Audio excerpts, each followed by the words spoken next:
You mentioned ChatGPT. Are you at the point yet? I don't know if you figured this out, but I just hired an assistant. So we have workspace. So I've created the brand's voice. So even if she's doing any documentations or anything like that, it's always in that voice. Have you been able to do that, the back engine? Yeah, so I haven't done it personally, but I've used it so much now that it does know my voice, right?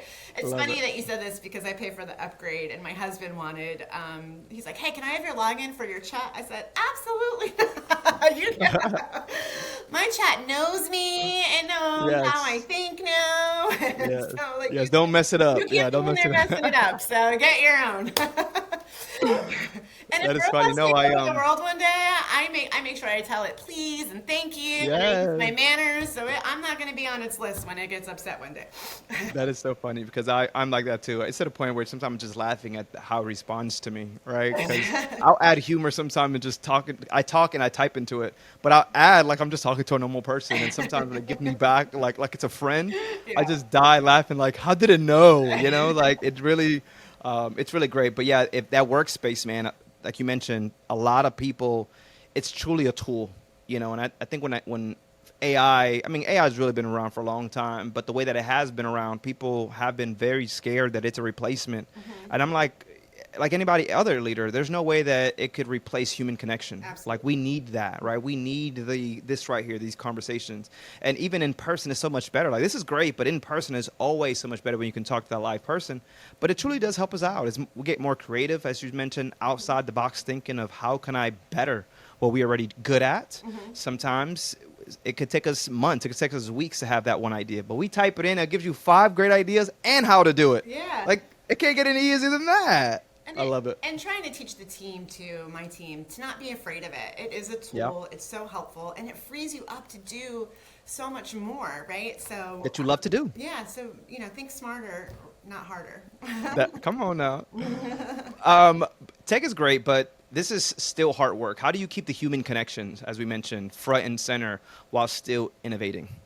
Like with my staff team, like how, Yeah. yeah. Hmm. Um, you know, I tell my team all the time, one, you have to be a role model for that, right? And so building genuine relationships with your team, I think it goes a long way. It builds trust, it builds loyalty. That way, when you have to have those hard conversations or those brainstorming ideas, people feel that they can be vulnerable and safe in order to do those types of things. So I work really hard on having relationships with my team, both in work and out of work, and everyone communicates a little differently. Like I have two executive directors. One is a very extrovert, loves to talk on the phone, wants to tell me her whole life. The other one, not so much. And so I have to change my communication styles to meet them where they are to build those Yeah. genuine relationships. You've seen people take pay cuts to be in this nonprofit space. What do you think really pulls people in? I mean, and I've heard stories such as judges. I mean, I've spoken to some judges or attorneys that leave these high paying jobs to go into the nonprofit, and they will always give the response, I wish I would have done this sooner. I'm so happy. Yeah. What do you think is really pulling these people in?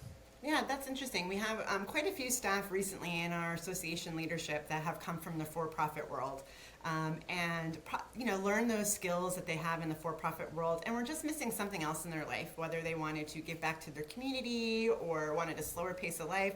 Because that's another thing. A lot of people think nonprofit is, oh, it's slow paced or. Yeah, But not then, at all.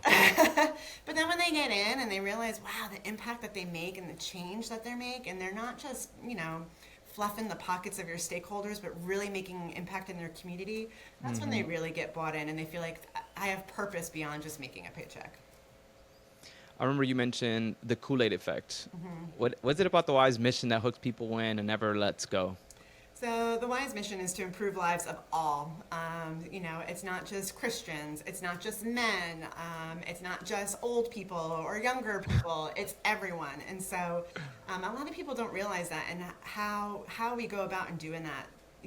Everyone has a WISE story, whether they're a senior citizen and they remember when they were a kid that they were a shark or minnow and learned how to swim at the Y, or they remember coming to summer camp at the Y as a kid, or they remember bringing their parent in to have socialization as a Y so that they could feel connected to their community. So no matter where I go, whenever I wear a Y shirt, someone's like, oh, the Y. It's one of the most recognized brands in the world. And everyone has some sort of Y story. There's 6 degrees of separation in the Y world. There's maybe one or two. Yeah, that's funny. Going back to those, learn how to swim. We wanted to teach my daughter to go swimming. The first place we looked at, the Y. That's exactly where we took her, is the Y. Yeah. So yeah, it's true. Have in the experience and all the years that you've actually been doing this with the Y, have you seen one of our young leaders go into the Y? This youth loving what you guys are doing, but then also walking out as a leader and also back into the community. Have you seen those stories? Yeah, so the gentleman I spoke of earlier, who I said, hey, let's do a autism-related disability Yeah, basketball yeah. league. He's a great example. He actually grew up in that Y, sneaking in as a teenager.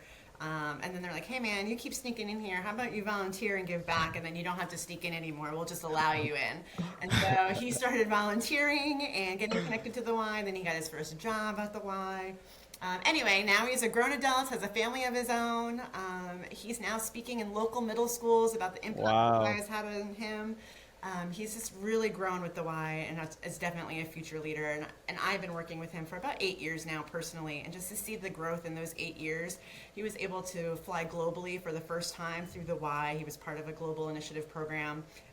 And so just to see how the Y has opened his eyes and how he can really make an impact on his community, and how when he was a kid, someone really took a chance on him. And now he gets to do that for other kids is really cool.